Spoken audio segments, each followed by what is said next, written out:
భద్రాచలం సీతారాముల గోత్ర వివాదం హైకోర్టుకు చేరింది. 2 రోజుల క్రితం ఇదే అంశంపై హైకోర్టులో సుదీర్ఘ విచారణ జరిగింది. సింగిల్ జడ్జ్ ఆదేశాల మేరకు నిపుణుల కమిటీ ఏర్పాటు చేసింది.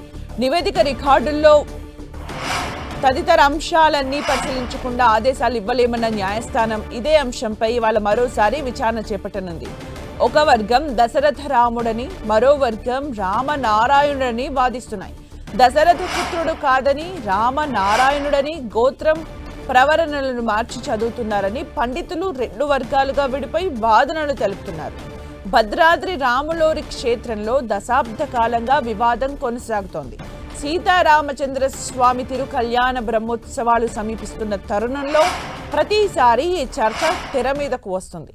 భద్రాద్రిలో జరిగేది శ్రీరామ కళ్యాణమా లేక లక్ష్మీనారాయణుల కళ్యాణమా అంటూ కొంతమంది ప్రశ్నిస్తుండటం ఈ చర్చకు దారితీసింది.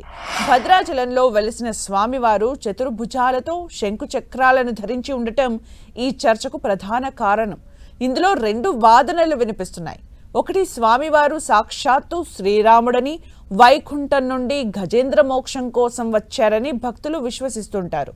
అయితే 4 చేతులు శంకు చక్రాలు ఉండటం వల్ల ఆయనను వైకుంఠ రాముడిగా లేదా నారాయణుడిగా పరిగణించాలని కొందరు పండితులు అభిప్రాయపడుతున్నారు. భద్రాద్రి రామయ్యకు సంబంధించిన అంశంపై 2022లో హైకోర్టులో పిటిషన్ దాఖలైంది. వాస్తవాలను నిగ్గు తేల్చేందుకు న్యాయస్థానం 5 పండితులతో కూడిన కమిటీని నియమించింది. ఈ కమిటీ క్షుణ్ణంగా అధ్యయనం చేసి 2024లో దేవాదాయ శాఖకు తన నివేదికను సమర్పించింది. అయితే ఆ సమాచారాన్ని దేవాదాయ శాఖ బయట పెట్టకపోవడంతో పాటు కోర్టుకు సమర్పించలేదు. ఈ నివేదిక ఆధారంగా న్యాయస్థానం తుది నిర్ణయం తీసుకోనుంది. హైకోర్టు ఆదేశాలతో విచారణ చేపట్టిన కమిటీ ఆలయ అర్చకులు, ఆగమ శాస్త్ర, వేద పండితుల నుంచి సమగ్ర సమాచారంతో పాటు చారిత్రక ఆధారాలు సేకరించింది. సేకరించిన సమాచారాన్ని ఒక నివేదికలా తయారు చేసి ప్రభుత్వానికి సమర్పించింది. అయితే ఆ నివేదికను ప్రభుత్వం హైకోర్టులో సమర్పించిందా లేదా అన్నది భక్తుల్లో ఒక ప్రశ్నగా మిగిలింది. ఆగమ శాస్త్ర నియమాల ప్రకారం పూజా కైంకర్యాలు ఎలా జరగాలి, మంత్రపుష్పంలో ఏ నామాన్ని ఉచ్చరించాలి అనేవి కోర్టు తీర్పుపై ఆధారపడి ఉంటాయి. ఈ అంశం భద్రాద్రి భక్తుల మనోభావాలతో ముడిపడి ఉండటంతో కోర్టు ఇచ్చే తీర్పు కోసం రాములోరి భక్తులతో పాటు తెలుగు రాష్ట్రాల ప్రజలు ఆసక్తిగా ఎదురు చూస్తున్నారు. రామనారాయణ అంశం ఆలయ వైదికులకు, భక్తులకు ఎన్నో సవాళ్లు విసురుతోంది.